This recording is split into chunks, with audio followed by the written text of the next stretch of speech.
আজকে সকালে আমরা শিল ভক্তি সিদ্ধান্ত সরস্বতী ঠাকুরের তিরোভাব উপলক্ষে আমরা আলোচনা করেছি। আজকে এখানে কি ভক্তিপ্রেম মহারাজ ক্লাস দিয়েছিল? ওকে, ভেরি গুড। হরে কৃষ্ণ। তো এখন আমরা সেমিনারে ফিরে যাচ্ছি।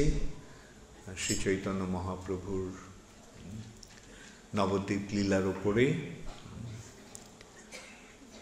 সংক্ষেপে করতে হচ্ছে, কেননা মহাপ্রভুর লীলা বিশাল, সহস্র বদনে অনন্ত শেষ, এই লীলা শেষ করতে পারছে না। সুতরাং 3 দিনে আমরা কি করতে পারি? তো যাই হোক, মূল কথা হচ্ছে যে এই অনুষ্ঠানগুলি, এই সেমিনারের উদ্দেশ্য হচ্ছে তোমাদেরকে মহাপ্রভুর লীলায় প্রবেশের পথ প্রদর্শন করা এবং তাতে উৎসাহ সঞ্চার করা। উৎসাহ হচ্ছে? একদিনে হয়েছে? একদিনের ক্লাসে?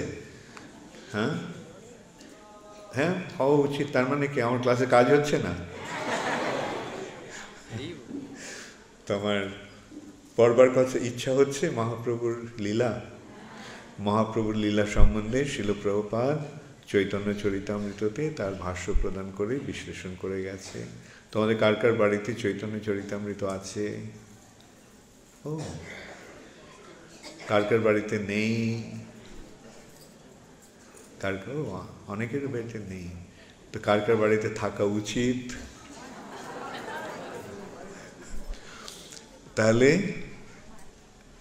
এই সম্বন্ধে আমাকে অনুরোধ করা হয়েছে একটু বলতে, এবং সেটা স্বাভাবিক যে তোমরা, আমরা চৈতন্য চরিতামৃতের উপরে আমরা সেমিনার দিচ্ছি, তো তোমরা চৈতন্য চরিতামৃত কে কে নিতে চাও? যারা নেবে তাদের পুরস্কার দেওয়া হবে। তাহলে এখানে চৈতন্য চরিতামৃত কত করে হচ্ছে? 1800 টাকা। হ্যাঁ, আচ্ছা, ওকে। হ্যাঁ, দেখো, চৈতন্য চরিতামৃত সেটের দাম 2000 টাকা। হ্যাঁ, এই ম্যারাথনের জন্য, যেহেতু এই ডিসেম্বর মাসে আমাদের ম্যারাথন হয়, সেই ম্যারাথনের জন্য এর নাম করে দেওয়া হয়েছে 1800 টাকা। আর সেই সঙ্গে একটা গিফট প্যাকেট দেওয়া হচ্ছে। আচ্ছা, আর এর সঙ্গে আমি ভাবছি এই অনুষ্ঠানের জন্য আমরা আরেকটা গিফট দেব। আমি আরও 100 টাকা কমিয়ে দেব। তাহলে কে কে নেবে? কে কে নেবে? আমি দেখি হাত তোলো, কে কে নেবে?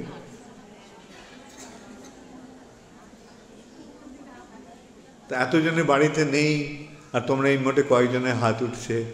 কার কার নেই চৈতন্য চরিতামৃত? কে কে মনে করো চৈতন্য চরিতামৃত থাকা উচিত? তাহলে কে কে নেবে এখান থেকে? আচ্ছা, একটা সুবিধা আমি করে দিচ্ছি। হ্যাঁ, তোমরা যে টাকা যদি সঙ্গে না নিয়ে আসো, হ্যাঁ, তাহলে টাকাটা, হ্যাঁ, দামটা পরে দিয়ে দিতে পারো। তাহলে কে কে নেবে? ওকে, যাই হোক, হ্যাঁ, তোমরা যারা যারা ইয়ে করবে তারা বেণুধারী প্রভুকে নামটা দিয়ে দেবে তোমাদের। ঠিক আছে? বেণুধারী,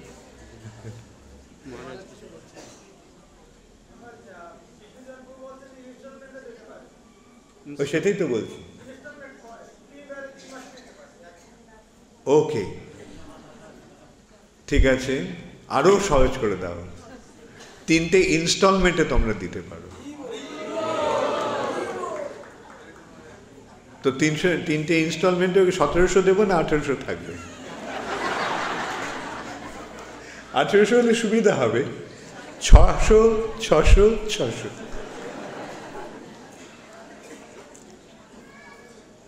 তুমি নেবে একটা? আচ্ছা, দেখি কটা হাত উঠেছে। এ তো আগের মতোই রয়েছে। আমি মনে হচ্ছে যে আমি তোমাদের অনুপ্রাণিত করতে পারছি না। ঠিক আছে, তোমরা বেনুধারী প্রভুর কাছে লিখে দিও। হরে কৃষ্ণ, গৌর প্রেমানন্দে, হরি হরি। মহাপ্রভুর লীলা কেমন লাগছে তোমাদের?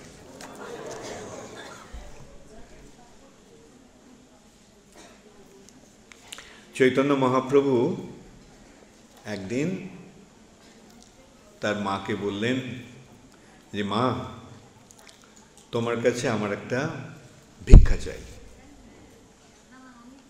সচিমা তো বললেন, কি বলো, কি চাই, কি দান চাও তুমি?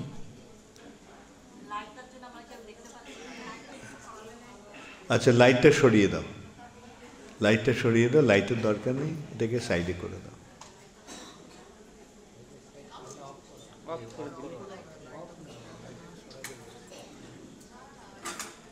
আরো আরো সরাও।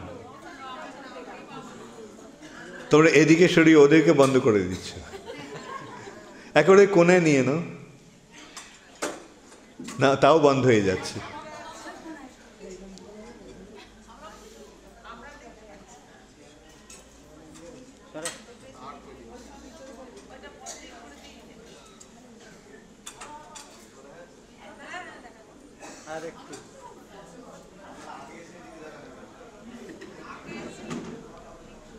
লাইটটা দরকার হবে কি? তুমি তোমার লাইটটাকে আরো সরিয়ে নিতে পারো, না তো ওর পেছনে দিয়ে দাও, ওই স্পিকারের সাইডে দিয়ে দাও, যে তার যাবে না। হ্যাঁ, যাবে।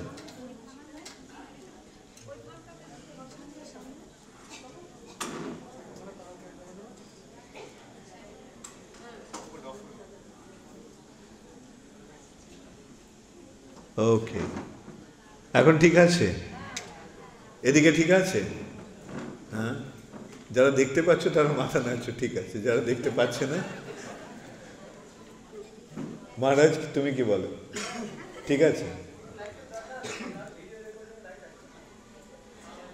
ভিডিও রেকর্ডিং লাইট আসছে। ও আচ্ছা আচ্ছা, ওটা ওদিক থেকে প্রজেক্ট করো এখানটাতে।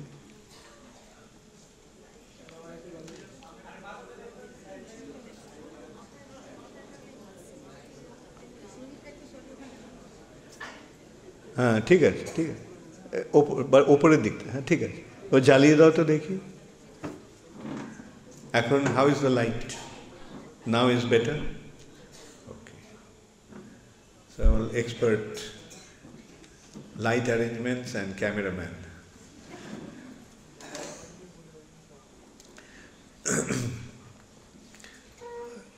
মহাপ্রভু মার কাছে কি চাইল? আর সেই ভিক্ষার মা বললেন, যেমন কি চাই বলো? মহাপ্রভু কি বললেন জানো? সব ভালো করে শুনছো তো? মাকে বললেন, মা বললেন কি, তুমি যা চাইবে তাই আমি দেব। তখন মহাপ্রভু কি বললেন? মা, একাদশীর দিন অন্ন খেও না। তোমরা কে কে একাদশী করছো, পালন করছো? ভেরি গুড, মহাপ্রভু খুব খুশি হবেন। হ্যাঁ, মহাপ্রভু এইভাবে সচিমাতাকে একাদশী পালন করতে অনুরোধ করলেন। তার মাধ্যমে আমরা কি শিক্ষা পাচ্ছি? যে সকলেই যেন একাদশী পালন করে। তারপরে এখন নিমাইয়ের বয়স হয়েছে প্রায় 6 বছর। নিমাইকে নিয়ে জগন্নাথ মিশ্র গেলেন গঙ্গাদাস পণ্ডিতের বাড়িতে। গঙ্গাদাস পণ্ডিত মহাপণ্ডিত, এবং শাস্ত্রের গুরুধর্ম তিনি, শাস্ত্রের সমস্ত মর্ম তিনি জানেন। এবং যদিও চৈতন্য মহাপ্রভু সমস্ত শাস্ত্রের মর্ম জানেন, তবুও লোকশিক্ষার জন্য, যেমন কৃষ্ণ যেমন গুরু গ্রহণ করেছিলেন, গুরুর কাছে শিক্ষা গ্রহণ করেছিলেন, চৈতন্য মহাপ্রভু এইভাবে শিক্ষা গ্রহণ করার মাধ্যমে আমাদেরকে শিক্ষা দিলেন। যে বাস্তবিক যদিও তার অধ্যয়ন করার, পড়াশোনা করার কোনো প্রয়োজন ছিল না, কিন্তু যেহেতু তিনি নরলীলা করছেন, মানুষের মতো লীলা করছেন, তাই তিনি মানুষের মতো অধ্যয়ন করার ইচ্ছা করলেন। আর মহাপ্রভু নিজেও তিনি বলেছিলেন যে আমি গঙ্গাদাস পণ্ডিতের কাছে পড়ব। তো মহাপ্রভু সেই ইঙ্গিত পেয়ে জগন্নাথ মিশ্র তাকে নিয়ে গেলেন। নিয়ে গিয়ে এখানে বলা হচ্ছে, বুঝিলেন পুত্রের ইঙ্গিত মিশ্রবর, পুত্র সঙ্গে গেলা গঙ্গাদাস বিপ্রবর। মিশ্র দেখি গঙ্গাদাস সম্ভ্রমে উঠিলা, আলিঙ্গন করি এক আসনে বসিলা। দুজনে একসঙ্গে বসলেন আলিঙ্গন করে। মিশ্র বলে, পুত্র আমি দিলা তোমার স্থানে, পড়াইবা শুনাইবা সকল আপনে। গঙ্গাদাস বলে, বড় ভাগ্য সে আমার, পড়াইমু যত শক্তি আছয় আমার। আমি যথাসাধ্য ওকে পড়াবো। আর তখন গঙ্গাদাস পণ্ডিত চৈতন্য মহাপ্রভুকে তার পুত্রের মতো পেয়ে তিনি তাকে পড়াতে লাগলেন, শিক্ষা প্রদান করতে লাগলেন। এবং নিমাইও তার শিক্ষা মাধ্যমে তিনি অপূর্ব মেধা প্রদর্শন করতে লাগলেন, যেটা একবার শুনে ব্যাস মনে থেকে যায়, টেপ রেকর্ডারের মতো। একবার বাজিয়ে দিলে ব্যাস। নিমায়েরও মেধা এরকম, একবার শুনলেই। এটা পরমেশ্বর ভগবানের লীলা। ভগবানই তো তিনি। যেমন ভগবান কি বলছেন যে বহু নিমে ব্যতীতানি জন্মানি তব চার্জুন, তানি অহং বেদ সর্বাণী নত্তং বেত্থ পরন্তপ। যে অর্জুন, বহুবার আমার জন্ম হয়েছে, তোমারও হয়েছে, কিন্তু সে সম্বন্ধে, সেই জন্ম সম্বন্ধে আমার সব কিছু মনে আছে, তোমার কিচ্ছু মনে নেই। আমাদের পূর্বজন্মের কি কথা, এই জন্ম, এই কালকের কথা মনে আছে? সব কত কিছু ভুলে যাই আমরা।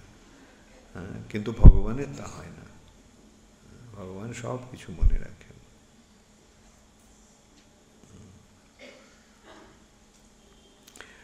গঙ্গাদাস পণ্ডিতের হয়েছিল যে এই নিমাই কোনো সাধারণ ব্যক্তি নয়।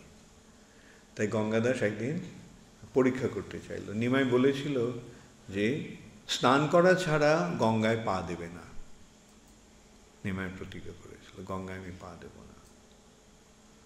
তো এই নিমাইয়ের প্রতিজ্ঞাটা কীরকম সেটা পরীক্ষা করার জন্য একদিন গঙ্গাদাস পণ্ডিত নিমাইকে নিয়ে গেছে গঙ্গায় আহ্নিক করতে। তো উনি গঙ্গায় নেমে গেছেন। তারপর নিমাইকে বলল, গঙ্গায় নেমে অনেকটা দূরে চলে গেছে। তো ওখানে আহ্নিক করছেন দাঁড়িয়ে। তখন তিনি নিমাইকে বললেন যে নিমাই, আমি ওই তিলের পাত্রটা আনতে ভুলে গেছি। তিল দিয়ে তো আহ্নিক করবে, তিল অর্পণ করে। তো তুমি ওই পাত্রটা নিয়ে আসবে আমার কাছে। একদিকে নিমাইয়ের প্রতিজ্ঞা আছে সে গঙ্গায় পা দেবে না, আর এদিকে গুরু আদেশ করেছে নিয়ে আসতে। এখন নিমাই কি করলেন? গঙ্গাদাস পণ্ডিত নিমাই পাত্রটা তুলে নিয়ে গেছে। নিমাই তখন গঙ্গাদাস পণ্ডিত কি দেখলেন?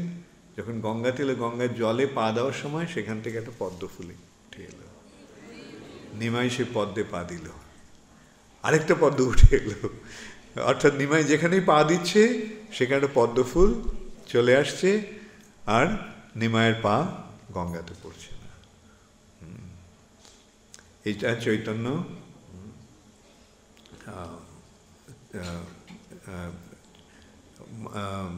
মহাপ্রভুর লীলা সম্বন্ধে এই এটি খুব সুন্দর একটা শ্লোক আছে।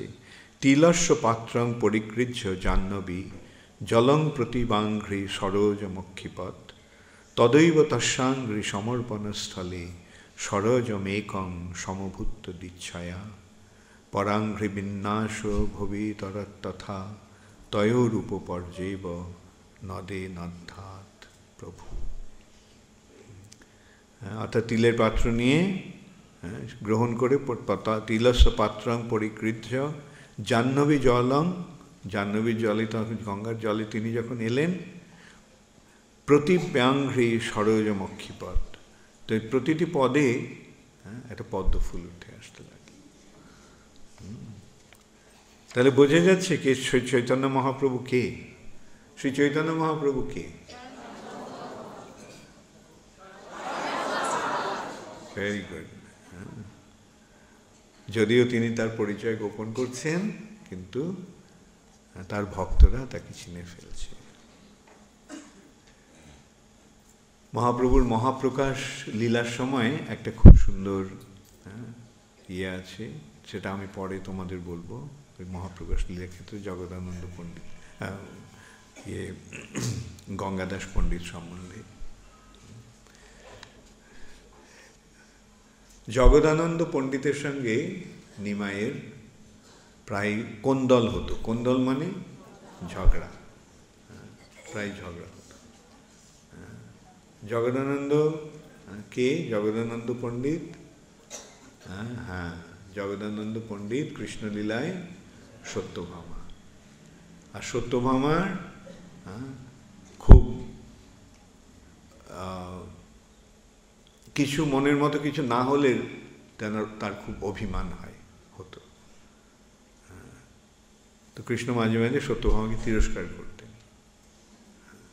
তো এখানে জগদানন্দ এসে মহাপ্রভুকে ওইভাবে আচরণ করতেন, ওই রকমই। আর মহাপ্রভুর যদি তার মন মতো আচরণ না করতেন তাহলে ঝগড়া হতো। তো একদিন এইভাবে খুব ঝগড়া হয়েছে, প্রেম বিবর্ত, যেটা জগদানন্দ পণ্ডিত নিজে লিখেছেন। তিনি নিজে বলছেন এখানে, একদিন শিশুকালে দুজনেতে পাঠশালে কোন্দল করিন হাতাহাতি, মায়াপুরে গঙ্গা তীরে পড়িয়া দুঃখের ভারে কাঁদিলাম একদিন রাতি। আমরা কোন্দল করলাম, ঝগড়া করে হাতাহাতি করেছি, মারামারি করেছি। তারপরে মনের দুঃখে গঙ্গার পাড়ে গিয়ে আমি সারা রাত কেঁদেছি। জগদানন্দ পণ্ডিত বলছে। তখন মহাপ্রভু গদাধর পণ্ডিতকে নিয়ে এসেছে। গদাধর পণ্ডিতকে এসে জগদানন্দ পণ্ডিতকে বলছে, প্রভু বলে চলো চলো, নিশি অবসান ভেল, গৃহে গিয়া করহ ভোজন। কাঁদছ কেন? যা বাড়ি গিয়ে ভোজন করো, খাবার খাও। তব দুঃখ জানি মনে, ছিলাম আমি অনশনে, শয্যা ছাড়ি ভূমিতে শয়ন। তোমার দুঃখ, তুমি যে আমার এর সঙ্গে ঝগড়া করে দুঃখ পেয়েছো, সেজন্য আমারও খুব মন খারাপ হয়েছে। আমিও কিছু খাইনি, আমিও অনশন করেছিলাম, আর বিছানায় না শুয়ে আমি মাটিতে শুয়েছিলাম। শয্যা ছাড়ি ভূমিতে শয়ান, হেনকালে গদাধর আইলো আমার ঘর। এই সময় গদাধর আমার কাছে এলো, দুহে আইনু তোমার তল্লাশে। তাই আমরা দুজন তোমাকে খুঁজতে খুঁজতে এখানে এসেছি। ভালো হইল মান গেল, এবে নিজ গৃহে চলো, কালী খেলা করিব উল্লাসে। চলো এখন আমরা বাড়ি যাই, এবং কালকে আমরা দুজন আবার খেলব। এইভাবে মহাপ্রভু তার শৈশব লীলা করছেন। কত সুন্দর!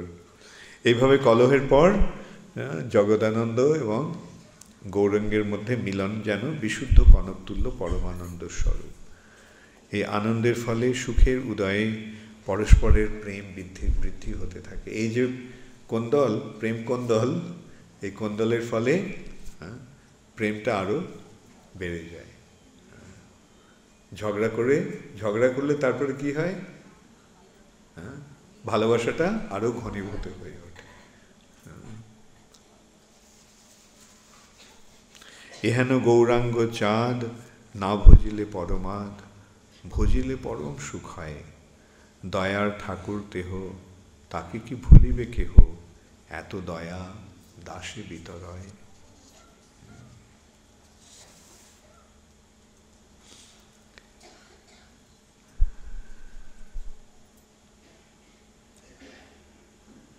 পরম চঞ্চল প্রভু বিশ্বম্ভর রায়, এই মতো প্রভু প্রতি ঘাটে ঘাটে যায়।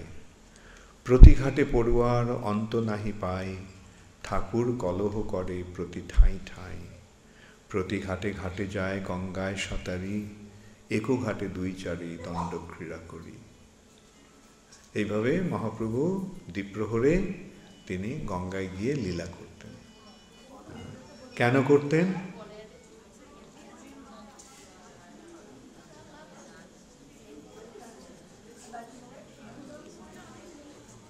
কি হলো, মনে হচ্ছে ওখানে কেউ ক্লাস দিচ্ছে?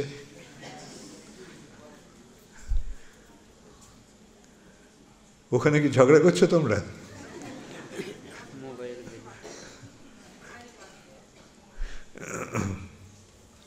সেই কারণ সম্বন্ধে এখানে বলা হচ্ছে যে পূর্বে দাপর যুগে যখন কৃষ্ণ যমুনায় লীলা করলেন, তখন গঙ্গার খুব মনে হলো যমুনাকে নিয়ে কৃষ্ণ যেভাবে লীলা করলেন সেই লীলার সৌভাগ্য তো আমার হলো না।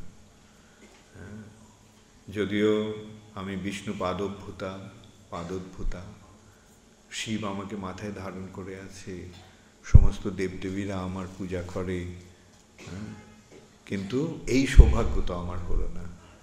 তাই জন্য গঙ্গার সেই মনোবাঞ্ছা পূর্ণ করার জন্য গৌরচন্দ্র এইভাবে গঙ্গায় লীলাবিলাস করেছিলেন। প্রতি ঘাটে ঘাটে গিয়ে তিনি দু চার দণ্ড তিনি খেলা করতেন। এটাই সম্বন্ধে বলা হচ্ছে চৈতন্য ভাগবতে। বহু মনোরথ ছিল, বহু মনোরথ পূর্বে আছিল গঙ্গার, যমুনায় দেখি কৃষ্ণচন্দ্রেরও বিহার। কবে হইবেক মোর ভাগ্য যমুনার ভাগ্য, নিরবধি গঙ্গা এই বলিলেন বাক্য। যদ্যপিহ গঙ্গা অজ ভবাদি বন্দিতা, তথাপিও যমুনার পদসে বঞ্চিতা।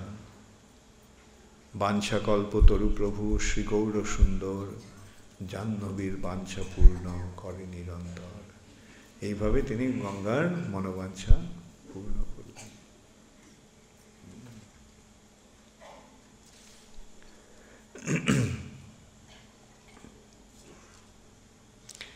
আর তারপরে বাড়ি ফিরে মহাপ্রভু কি করতেন?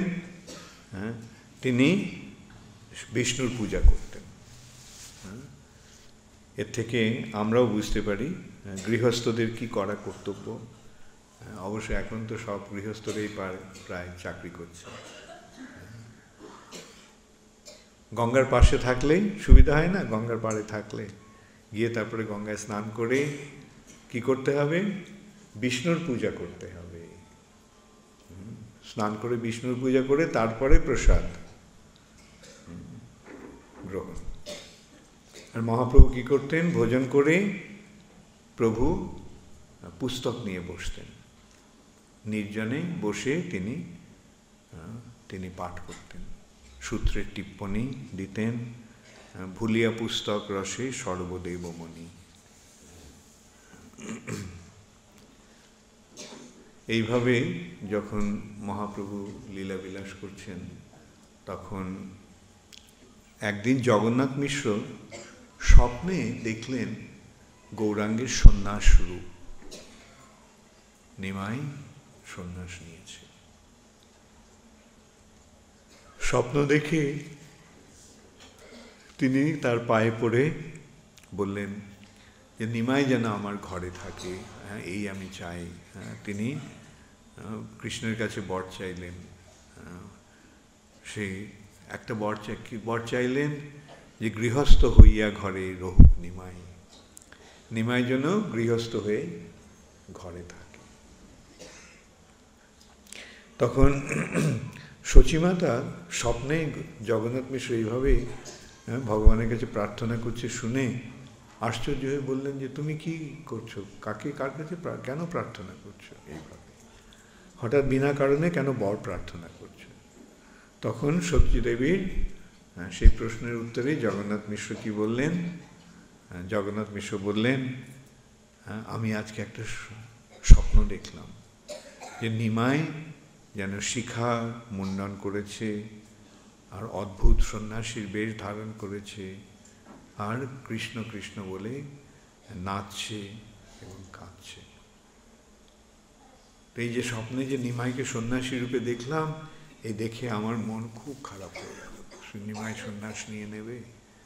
তাই জন্য আমি কৃষ্ণের কাছে প্রার্থনা করছি যে নিমাই যেন গৃহস্থ হয়ে ঘরে থাকে। এইভাবে মহাপ্রভুর নরলীলা আমরা দেখতে পাচ্ছি। নরলীলায় ভগবান কি করছেন? মানুষের মতো লীলা করে তিনি তার পিতামাতাকে আনন্দ দান করছেন, এবং পিতামাতাও তার সঙ্গে এই বাৎসল্য প্রেমের বিনিময়ের মাধ্যমে অপূর্ব আনন্দ আস্বাদন করছেন।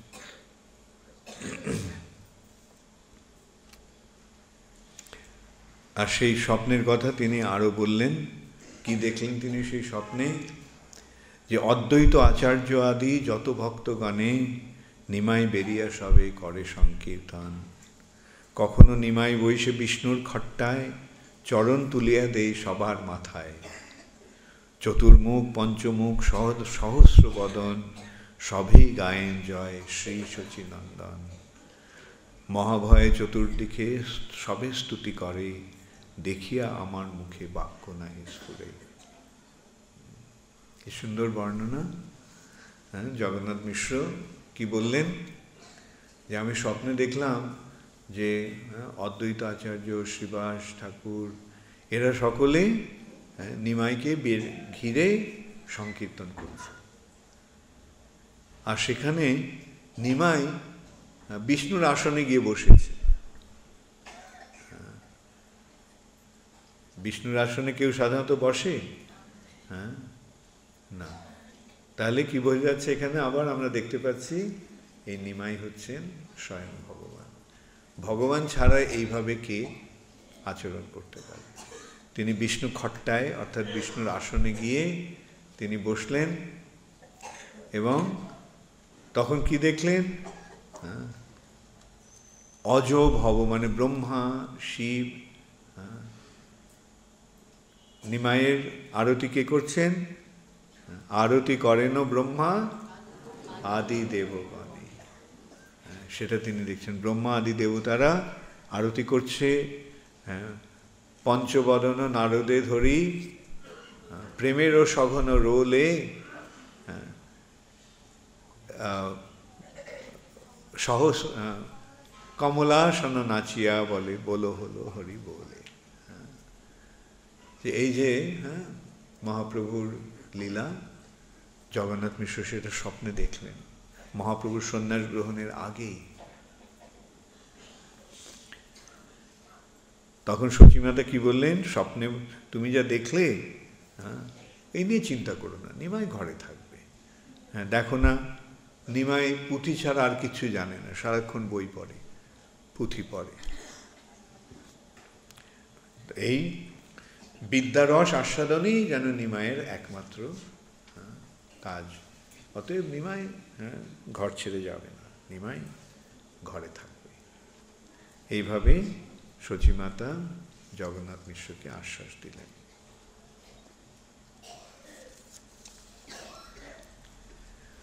তার কিছুদিন পর জগন্নাথ মিশ্র হঠাৎ তার খুব জ্বর হলো, খুব জ্বর, প্রচণ্ড জ্বর। আর সকলে অত্যন্ত ব্যাকুল হয়ে গেল। সবাই দেখতে এলো কি হলো জগন্নাথ মিশ্রের, একটু জ্বর। সচিমাতা কাঁদছেন। তখন সবাই তাকে, সচিমাতাকে সান্ত্বনা দিলেন যে মৃত্যু তো সবার হবেই, ব্রহ্মা আদি সকলেরই মৃত্যু হয়। আর সুতরাং মৃত্যুকে কেন ভয় করছো? এটাই বৈষ্ণবের মনোভাব, তাই না? জাতস্য হি ধ্রুব মৃত্যুর ধ্রুবং জন্ম মৃতস্য চ। মৃত্যু আসবে, সুতরাং মৃত্যুকে কেন আমরা ভয় পাব? আমরা ভগবানের আশ্রয় নিয়ে থাকব, তাহলে আর মৃত্যু পালিয়ে যাবে সেখান থেকে। মৃত্যুর মৃত্যুর নমাম্যহম। মৃত্যুর মৃত্যু, যে ভগবান তার আশ্রয় নিলে আর মৃত্যু ভয় থাকে না।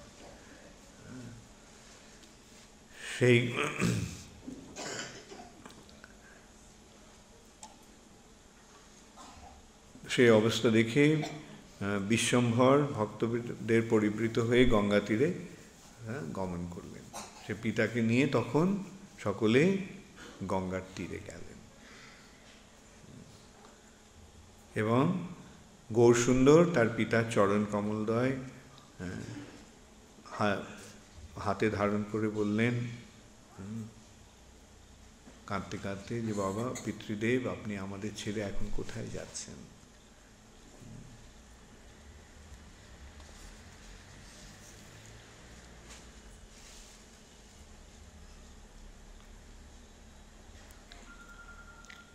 তখন জগন্নাথ মিশ্র কি বললেন?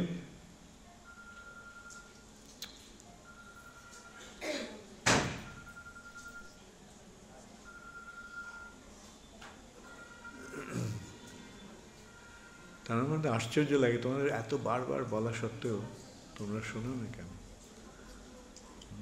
বারবার বলা হয় যে ক্লাসে রেখো না মোবাইল ফোন, আর মোবাইল ফোনটা দিয়ে রেকর্ডিং হচ্ছে, মোবাইল ফোনটা চালিয়ে রেখেছে। কার ফোন ওটা?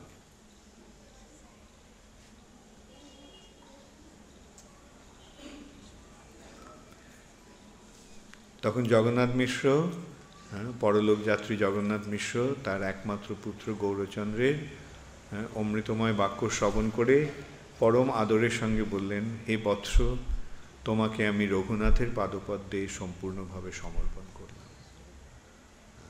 এটাই পিতার আদর্শ, পিতার মনোভাব দেখানো হচ্ছে। পিতা যখন পরলোক গমন করবে তখন কি করবে? কান্নাকাটি করবে না পুত্রকে আশ্বাস দেবেন যে আমি তো এখন চলে যাচ্ছি, এতদিন আমি ছিলাম, আমি তোমার দেখাশোনা করেছি, এখন ভগবানের চরণে আমি তোমাকে অর্পণ করলাম। এইভাবে আমাদের মহাপ্রভুর লীলার মাধ্যমে শিক্ষা লাভ করতে হবে যে আমরা যেন, প্রথম কথা যে মৃত্যু ভয়ে যেন আমরা ভীত না হই, মৃত্যুর জন্য আমরা যেন শোক না করি, এবং মৃত্যুর পূর্বে আমাদের আপনজনদের এইভাবে ভগবানের চরণে সমর্পণ করে আমরা চলে যাব, তাহলে আর কোনো চিন্তা থাকবে না। তা না হলে কি হয়, ওই শোকের দ্বারা আক্রান্ত হয়ে আত্মীয়, যে নিকট যারা আত্মীয় তাদের কথা, পুত্র কন্যা পতি পত্নী এদের কথা স্মরণ করে দেহত্যাগ করলে কি হবে? আবার এখানে ফিরে আসতে হবে। সুতরাং আমরা যেন সব সময় প্রস্তুত থাকতে পারি। মৃত্যু যখন আসবে তখন এখানকার পাট চুকিয়ে চলে যাব। যেমন যখন আমরা কোথাও বেড়াতে যাই, সেখানে হোটেলে থাকি, হোটেল থাকার পরে হোটেল ছেড়ে যখন চলে যাই তখন কি হোটেলের জন্য কষ্ট হয়? ঠিক তেমনই এই জগৎটাকে একটা হোটেল বলে মনে করতে হবে, শুধু এই মায়াপুর ছাড়া। তোমরা যে এখানে এসেছো এটার ব্যাপারটা অন্য, বাড়িটা হোটেল আর এই জায়গাটা আসল থাকার জায়গা। তো এইভাবে ভগবানের চরণাশ্রয় নিয়ে আমরা যেন সবসময় থাকতে পারি। মৃত্যুর সময় আমরা যেন ভগবানের, বিশেষ করে ভগবানকে স্মরণ করতে পারি। সেইটি হচ্ছে প্রকৃত শিক্ষা। এই যে মহাপ্রভু লীলা করছেন তার একটা মাত্র উদ্দেশ্য, যে আমরা যেন নিরন্তর ভগবানের চিন্তায়, ভগবানের সেবায় মগ্ন থাকতে পারি। জগন্নাথ বৈকুণ্ঠ গমন এই কথা আপনে সে দ্বিজোত্তম বিশ্বম্ভর পিতা, শ্রদ্ধাবন্ত জন যদি এই কথা শুনে, বৈকুণ্ঠ চলো সেই গঙ্গায় মরণে। আরেকটু মৃত্যুর সময় যদি গঙ্গার পাড়ে গিয়ে আমরা মৃত্যুবরণ করতে পারি তখন আমরা বৈকুণ্ঠ চলে যেতে পারি। এখানেও একটা আছে, অন্তর্জালী যাত্রা বলে। অন্তর্জালী, যে মৃত্যুর ঠিক সময়, মৃত্যুর আগে শরীরটাকে অর্ধেকটা গঙ্গার জলে ডুবিয়ে রাখা হয়। গঙ্গার জলে ডুবিয়ে গঙ্গার জলের সঙ্গে সংস্পর্শে দেহত্যাগ। এইভাবে তারা মৃত্যুর জন্য প্রস্তুত হতো।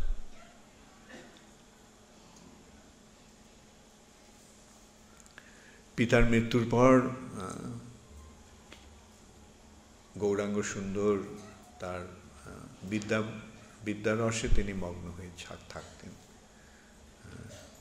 শচীনন্দনের বয়স যখন 12 বছর, তার অপূর্ব সুন্দর রূপ এবং তিনি যখন পাঠাভ্যাস করতে বসেন টোলে, তখন তাকে দেখে মনে হয় যেন সাক্ষাৎ নারায়ণ বসে আছে। এবং গঙ্গাদাস পণ্ডিত পড়াতে গিয়ে তার চোখ দুটি তার ওই নিমাইয়ের ওপরেই কেবল থাকে, তিনি যেন আর চোখ ফেরাতে পারেন না, তার এত সুন্দর রূপ। আর তার ফলে তার হৃদয় তার প্রতি বাৎসল্য প্রেমে আপ্লুত হয়।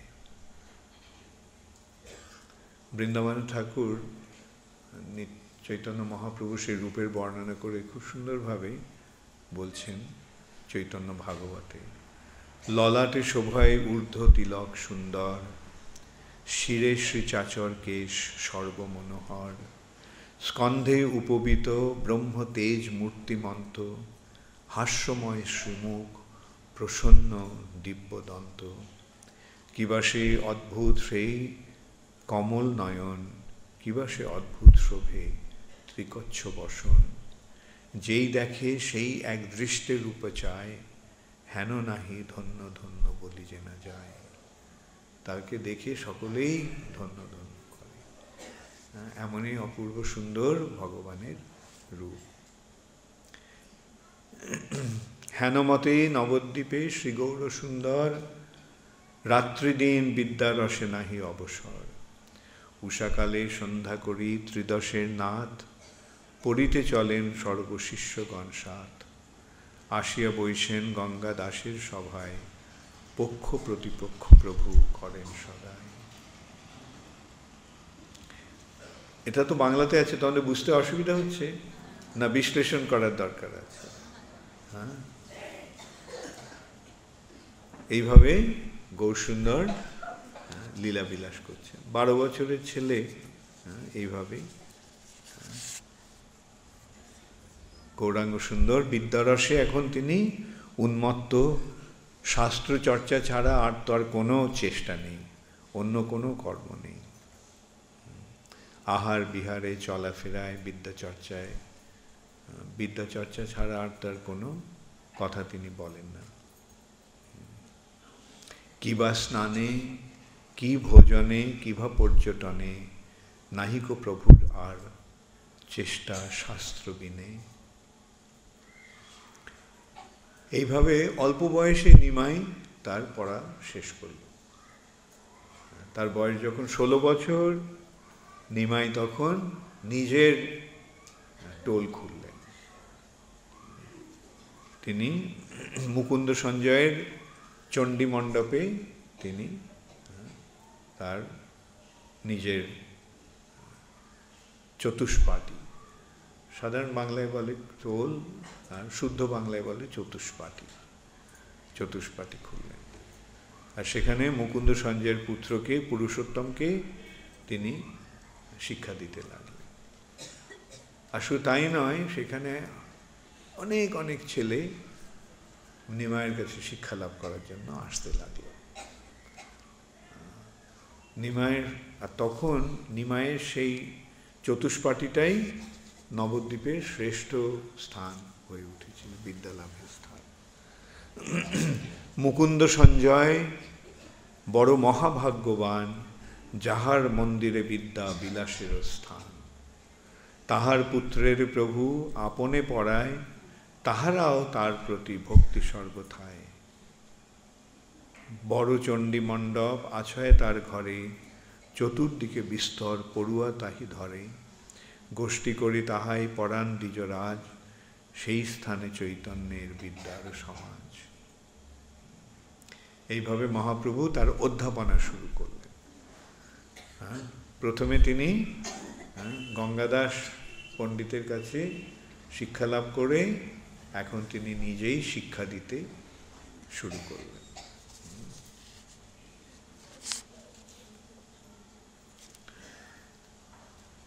আর তার এত ছাত্র আসতে লাগলো, কেন নিমাই পণ্ডিতের তখন পাণ্ডিত্য সারা নবদ্বীপে ছড়িয়ে গেছে। সকলেই জানে যে নিমাই পণ্ডিতের মতো এত বড় পণ্ডিত আর কেউ নেই।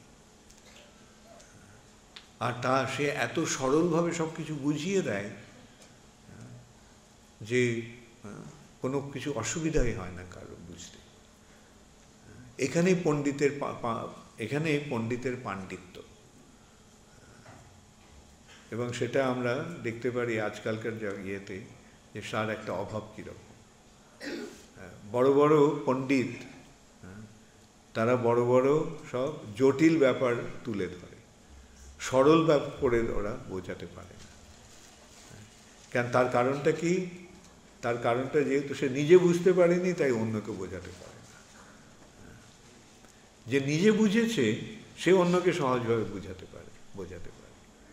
যেহেতু তারা নিজেরাই বোঝেনি, তাই তাদের এই অবস্থা। তারা নিজেদের অজ্ঞতা ঢাকার চেষ্টা করে, আর নত তোতা পাখির মতো কতগুলো কথা বলে। কিন্তু চৈতন্য মহাপ্রভুর শিক্ষা সেরকম ছিল না। তার শিক্ষার উদ্দেশ্যটা কি ছিল? কৃষ্ণই যে সর্বতত্ত্ব সার, সেটা তিনি সকলকে বোঝাতেন। আর সেটাকে বোঝা কঠিন না। কৃষ্ণকে জানলে কি হয়? কৃষ্ণকে জানলে যস্মিন বিজ্ঞাতে সর্বমেবং বিজ্ঞাতং ভবতি। যাকে জানা হলে সব জানা হয়ে যায়। এইটি হচ্ছে কৃষ্ণকে জানার একটা বৈশিষ্ট্য। আর যেহেতু সব জানা হয়ে যায় কৃষ্ণকে জানার ফলে, তাই কৃষ্ণকে কেন্দ্র করেই সমস্ত শিক্ষা হয় চরমে। সেটাই চৈতন্য মহাপ্রভুর বৈশিষ্ট্য। আমরা মহাপ্রভুর শিক্ষার ক্ষেত্রে এটা আমরা দেখতে পাই। মহাপ্রভু যেমন সার্বভৌম ভট্টাচার্যের সঙ্গে আলোচনা করছে, প্রথমে বলা যাক রামানন্দ রায়ের সঙ্গে আলোচনা করছে। এই যে প্রশ্ন উত্তর, এই প্রশ্ন উত্তরের মাধ্যমে কি করছেন তিনি? কৃষ্ণই যে পরম তত্ত্ব সেটা জানিয়ে কৃষ্ণ ভক্তি যে সর্বশ্রেষ্ঠ উপায়, এবং ব্রজ ভক্তিতে, ব্রজ প্রেমে যে ভক্তি, সেই ভক্তি যে সর্বশ্রেষ্ঠ, সেটা তিনি প্রমাণ করছেন। সনাতন গোস্বামী তার বৃহৎ ভাগবতামৃততে 2 খণ্ডে ওই কৃষ্ণ ভক্তি যে চরম স্তর, সেটাই প্রমাণ করছেন। কি ভক্তি? বিভিন্ন ভক্তিরও বিভিন্ন স্তর রয়েছে। সেই তার মধ্যে সর্বশ্রেষ্ঠ হচ্ছে মাধুর্য উজ্জ্বল প্রেমার্ড। যে মাধুর্য উজ্জ্বল রসে যে প্রেম, অর্থাৎ ব্রজ প্রেম। পরকীয়ার ভাবে যাহা ব্রজেতে প্রচার। মহাপ্রভু শিক্ষার মূল বৈশিষ্ট্যই হচ্ছে সেটা, কৃষ্ণকে জানিয়ে দেওয়া। আর যতক্ষণ পর্যন্ত না তিনি কৃষ্ণকে জানাচ্ছেন, ততক্ষণ তিনি এইভাবে চপলতা করে তর্ক বিতর্ক করছেন, এবং তর্ক বিতর্কের মাধ্যমে তিনি তার প্রতিভা প্রকাশ করছেন। কিন্তু চরমে এখানে একটা খুব সুন্দর ঘটনা হচ্ছে। একদিন নিমাই তার ছাত্রদের নিয়ে যাচ্ছে, হঠাৎ দেখে যে মুকুন্দ আসছিল, তাকে দেখে অন্যদিকে চলে গেছে। নিমাই বুঝতে পারল, আমাকে এড়াচ্ছে কেন? মুকুন্দ আমাকে দেখে অন্য পথে চলে গেল, কি হলো? চলো আমি দেখব। তখন তিনি মুকুন্দকে জিজ্ঞাসা করলেন, আমাকে দেখে তুমি পালাচ্ছ কেন? আমাকে এইভাবে তুমি এড়াবার চেষ্টা করছো কেন? তখন মুকুন্দ তাকে তার মনের কথা বলল, তোমার সঙ্গে দেখা হলে তো তুমি তর্কে আহ্বান করো, আর আমি পরাজিত হয়ে লজ্জা পাই। যদিও মুকুন্দ বয়সে অনেক বড়, কিন্তু তখন সেদিন মুকুন্দ ভাবল, ঠিক আছে, ও তো ব্যাকরণ নিয়ে কথা বলে, আজকে আমি অলংকার নিয়ে কথা বলবো। এই অলংকার হয়তো নিমাই জানে না, সুতরাং অলংকারের দ্বারা আমি কাব্যের যে অলংকার তার মাধ্যমে আমি নিমাইকে পরাস্ত করব। মুকুন্দ ব্যাকরণ, সাহিত্য, অলংকার শাস্ত্রে পরম পণ্ডিত ছিলেন। তিনি কাব্যালঙ্কারের বিষম কঠিন প্রশ্ন ও ফাঁকি নিমাইকে জিজ্ঞাসা করলেন, কিন্তু নিমাই ক্ষণকালের মধ্যে সেই অলঙ্কারের দোষ প্রদর্শন করে মুকুন্দের প্রশ্ন খণ্ড বিখণ্ড করল। এইভাবে আবার মুকুন্দ পরাজিত হল। সে পরাজিত হওয়ার ভয় পালিয়ে যাচ্ছিল, এবার ভেবেছিল, এবং সেই সূত্রে নিমাই তার নিজের পাণ্ডিত্যের বড়াই করে কিভাবে বললেন যে প্রভু বলে সন্ধি কার্যে জ্ঞান নাহি যার, কলিযুগে ভট্টাচার্য পদবী তাহার। সন্ধি হচ্ছে সংস্কৃত ভাষার ব্যাকরণের প্রথম পর্যায়ে। সন্ধি সন্ধি মানে শব্দের সমন্বয়, তার কতগুলো নিয়ম আছে, সাধারণ নিয়ম। অকার অথবা আকারের পর অকার অথবা আকার থাকিলে আকার হয়, হ্যাঁ তাই না? নর অধম, নরাধম। তারপরে এইভাবে সন্ধির বিভিন্ন নিয়ম আছে। বহু উকারের পরে ইকার থাকলে বকার হয়, যেমন বহু ঈশ্বর বব্বেশ্বর। এগুলো সন্ধির নিয়ম, সংস্কৃততে এগুলো প্রথমেই এগুলো পাঠ হয়। তো প্রভু বলছে যে সন্ধিরও জ্ঞান নেই তার, কিন্তু কলিযুগের এমনই অবস্থা যে সেই সমস্ত লোকেদের পদবী ভট্টাচার্য। ভট্ট মানে সমস্ত ব্রাহ্মণদের, পণ্ডিতদের আচার্য, পণ্ডিতদের শিরোমণি।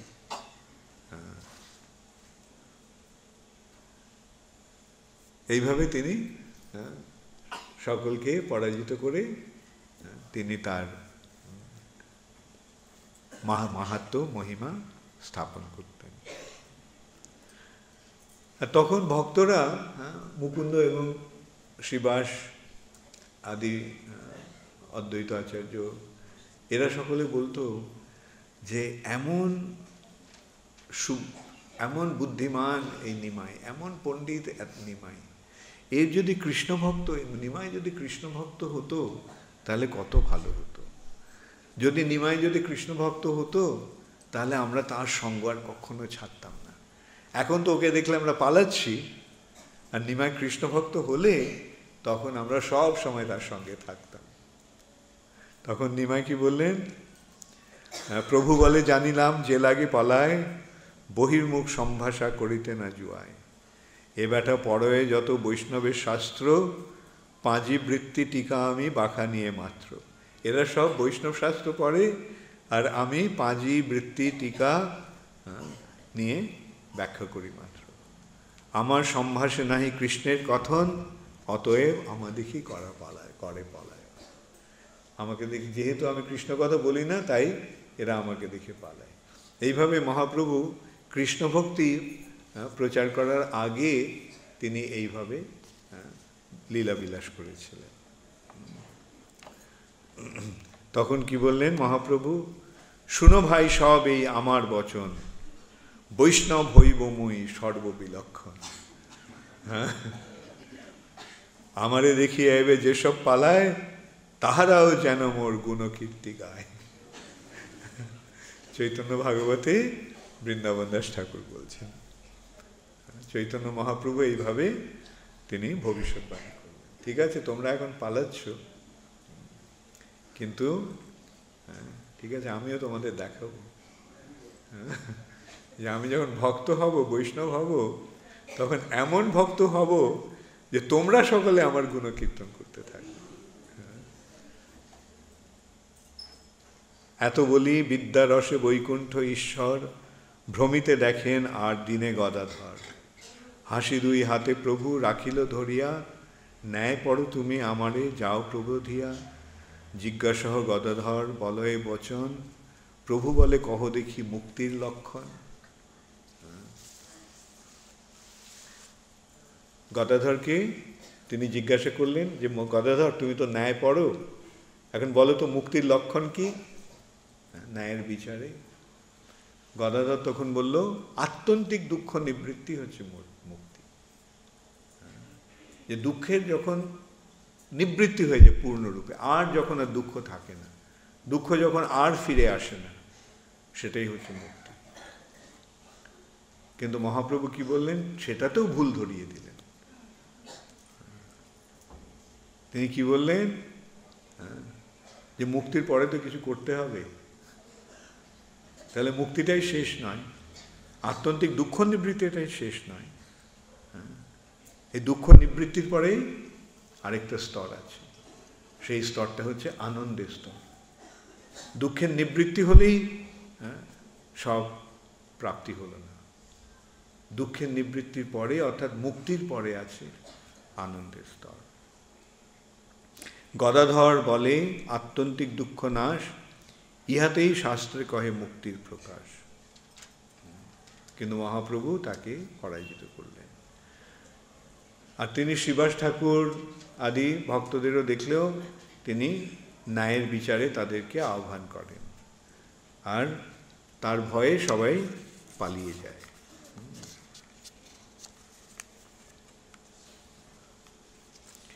সেইভাবে বৈষ্ণবেরা পরস্পরে বলা বলি করে যে হেন দিব্য শরীরে না হয় কৃষ্ণ রস, কি করিব বিদ্যায় হইলে কালো বস।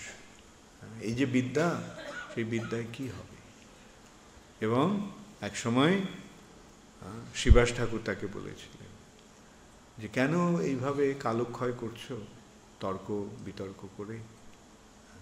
সেই সে বিদ্যার ফল জানিহ নিশ্চয়, কৃষ্ণ পাদ পদ্মে যেন চিত্তবৃত্তি রয়। এই যে বিদ্যা অর্জন, সেই বিদ্যা অর্জনের চরম লক্ষ্যটা কি? সেই সে বিদ্যার ফল, সেই বিদ্যার ফলটা কি হবে, কি হওয়া উচিত? সেই সে বিদ্যার ফল জানিহ নিশ্চয়, কৃষ্ণ পাদ পদ্মে যেন চিত্তবৃত্তি রয়। কেন লোকে পড়ে? কেন? কৃষ্ণকে জানার জন্য। এখানে আমরা দেখতে পাচ্ছি আজকে আমাদের যে বিদ্যা অভ্যাসের কি অবস্থা দাঁড়িয়েছে। বিদ্যার ফলটা কি? সেই সে বিদ্যার ফল জানিহ নিশ্চয়, বহু টাকা অর্জন করি সুখী যেন হয়। এইটা হচ্ছে এখনকার বিদ্যার উদ্দেশ্য। কিন্তু প্রকৃতপক্ষে বিদ্যার উদ্দেশ্য কি হওয়া উচিত? কৃষ্ণ পাদ পদ্মে যেন চিত্তবৃত্তি হয়।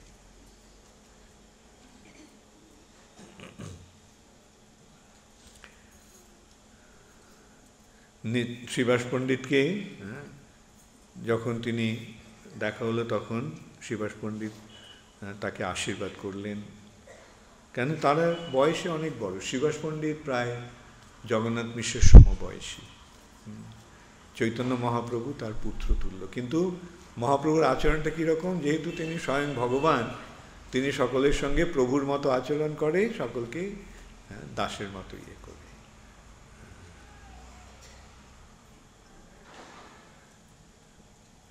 তখন শ্রীবাস পণ্ডিত হাসতে হাসতে তাকে বললেন, কৃষ্ণ না ভজিয়ে কাল কি কার্যে গোয়াও, রাত্রিদিন নিরবধি ক্যানে বা পড়াও।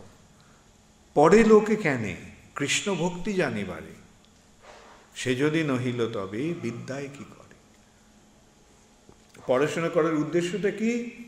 কৃষ্ণ ভক্তি জানবার জন্য, কৃষ্ণকে জানার জন্য, কৃষ্ণের ভক্তির রস আস্বাদন করার জন্য এবং আনন্দ প্রাপ্তির জন্য। সম্বন্ধ উদ্দেশ্যটা কি? সম্বন্ধ অভিধেয় প্রয়োজন। এইটি হচ্ছে বিদ্যার মূল কারণ। কিন্তু সেটা না করে একে তো সর্বথা ব্যর্থ নাকাল গোয়াও, করিলা তো এবে কৃষ্ণ ভজহ সকাল। এখন গিয়ে কৃষ্ণের ভজন করো। শ্রীবাস পণ্ডিতের মুখে সেই উপদেশ শুনে নিমাই পণ্ডিত কি বললেন? নিমাই পণ্ডিত নম্রভাবে বললেন, তোমার কৃপায় সেও হইব নিশ্চিত। তোমার কৃপাতে, তোমার আশীর্বাদে সেটাও একদিন হবে। এবং যখন আমি সেটা আগে যেটা বলেছেন যে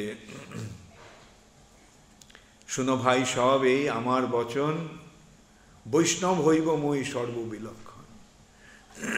আমারে দেখিয়ে এবার যেসব পালায়, তাহারাও যেন মোর গুণকীর্তি গায়। এইভাবে শ্রী চৈতন্য মহাপ্রভু তার নবদ্বীপ লীলা বিলাস করলেন। তা এখন আমি তোমাদের যদি কিছু প্রশ্ন থাকে প্রশ্নের উত্তর দেবো, কেন আজকে ক্লাসটা একটু সংক্ষেপে হবে, কেন আমরা 12টার আগে মন্দিরে যাব। মন্দিরে গিয়ে শিল ভক্তি সিদ্ধান্ত সরস্বতী ঠাকুরের শ্রীপাদপদ্মে পুষ্পাঞ্জলি নিবেদন করব। কার কার প্রশ্ন আছে? ও গতকালকের প্রশ্ন আছে, দেখি ওগুলো, কালকের প্রশ্নগুলো কার কাছে আছে?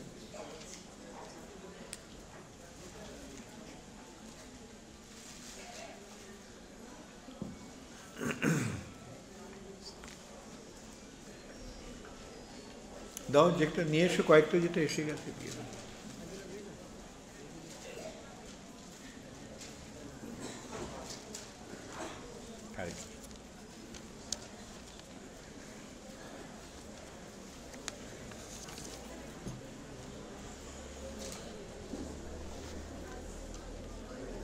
দেখো তো এটা পড়ে গেছে। নমিতা মণ্ডল, নমিতা মণ্ডল, গতকাল আপনি বলেছেন ভগবান শ্রীকৃষ্ণ ব্রহ্মচারী ছিলেন, কিন্তু শ্রীকৃষ্ণের 16,108 জন মহিষী ছিলেন, তাহলে তিনি কি করে ব্রহ্মচারী হলেন? সেই যে স্ত্রী পুরুষের সঙ্গে যেসব সম্পর্ক, সেটা তাদের মধ্যে ছিল না। ব্রহ্ম আচরতি ইতি ব্রহ্মচারী, যে ব্রহ্ম মানে চিন্ময় স্তরে যিনি থাকেন, যিনি আচরণ করেন, তিনি হচ্ছেন ব্রহ্মচারী। ব্রহ্ম আচরতি ইতি, ওই স্তরে যে যৌন সম্পর্ক নেই, সেই জন্য কৃষ্ণ হচ্ছেন ব্রহ্মচারী। এটাই হচ্ছে কৃষ্ণের বৈশিষ্ট্য। 16,000 মহিষী আছে, কিন্তু তিনি ব্রহ্মচারী। কৃষ্ণ তার দৃষ্টিপাতের মাধ্যমে জগৎকে সৃষ্টি করছেন। যেই দৃষ্টিপাতের মাধ্যমে জগৎ সৃষ্টি করে, তার কি সাধারণ মানুষের মতো আচরণ করতে হয়? বরং যারা কৃষ্ণের চিন্তা করে তারাই ব্রহ্মচারী হয়ে যায়। তাহলে ভেবে দেখো কৃষ্ণ কেমন, কৃষ্ণের কথা ভেবে সব ব্রহ্মচারী হয়ে যায়, তাহলে কৃষ্ণ কি? ভগবান শ্রীকৃষ্ণ কেন সবসময় মুরলি নিয়ে থাকেন? ব্রজের কৃষ্ণ তাই তিনি বংশীবাদন মুরলীধর, বৃন্দাবনের কৃষ্ণ মুরলী হাতে। সবসময় যখন তিনি দ্বারকায় আছেন, মথুরায় আছেন, তখন হাতে বাঁশি নেই, যখন বৃন্দাবনে আছেন তখন বাঁশি। শ্রীকৃষ্ণ কেন একটি পায়ে দাঁড়িয়ে থাকেন? কৃষ্ণকে দাঁড়াবার জন্য পায়েরও দরকার হয় না, তিনি লীলাবিলাস করছেন, নরলীলা। কৃষ্ণেরও যত কেউ খেলা, তার মধ্যে নরলীলা, নরবপু তাহারও স্বরূপ। এটা তিনি নরলীলা করছেন।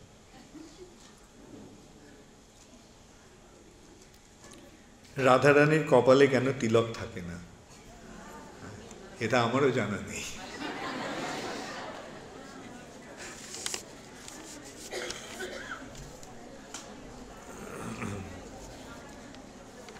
তুলা রায়, হরে কৃষ্ণ মহারাজ, আপনার শ্রীচরণে আমার শতকোটি দণ্ডবোধ প্রণাম। আমার একটা ছোট প্রশ্ন, যে ভগবান শ্রী চৈতন্য মহাপ্রভু সন্ন্যাস নেওয়ার পর বিষ্ণুপ্রিয়া দেবী ও সচিমাতা কিভাবে জীবন অতিবাহিত করতেন? অবশেষে এই ধরাধাম থেকে কিভাবে এবং কবে ছেড়ে চলে গেলেন, দয়া করে একটু বিস্তারিতভাবে বলুন। কিভাবে ছিলেন সেটা যে তারা মহাপ্রভু প্রভুপাদ এই সম্বন্ধে বলছেন যে শ্রী চৈতন্য মহাপ্রভু বৃদ্ধা মাতাকে এবং ষোড়শী যুবতী স্ত্রীকে ঘরে রেখে তিনি সন্ন্যাস গ্রহণ করার মাধ্যমে তিনি আমাদের শিক্ষা দিলেন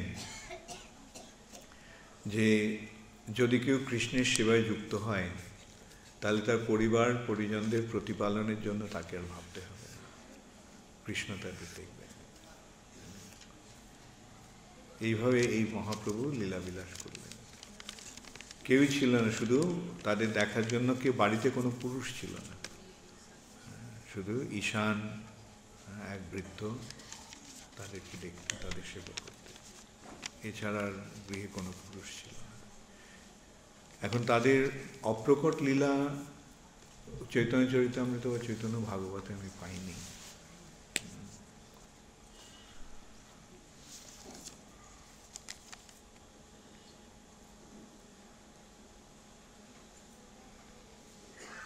কবিতা ভান্ডারী,